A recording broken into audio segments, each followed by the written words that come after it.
പാപത്തിൻ ചേറ്റിൽ ആണ്ടിരുന്നെന്നെ തേടി വന്ന സ്നേഹം നീ,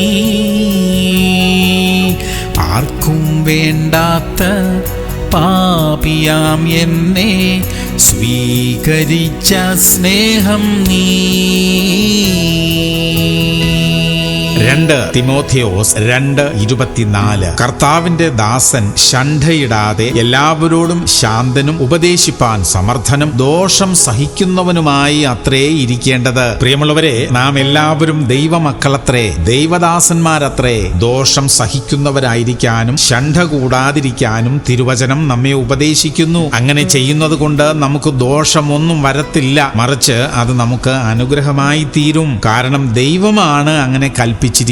പ്രാർത്ഥിക്കാം. സ്വർഗീയ പിതാവേ, ഞങ്ങൾ ആരെന്ന് തിരിച്ചറിഞ്ഞ് ജീവിക്കാൻ സഹായിക്കണമേ. തിന്മ സഹിച്ചും ദൈവമക്കൾ എന്ന സ്ഥാനത്തിന് യോഗ്യരായി ജീവിക്കാനുള്ള കൃപ ഞങ്ങൾക്ക് തരണമേ അപ്പാ. യേശു ക്രിസ്തുവിന്റെ നാമത്തിൽ തന്നെ. ആമേൻ, ആമേൻ, ആമേൻ.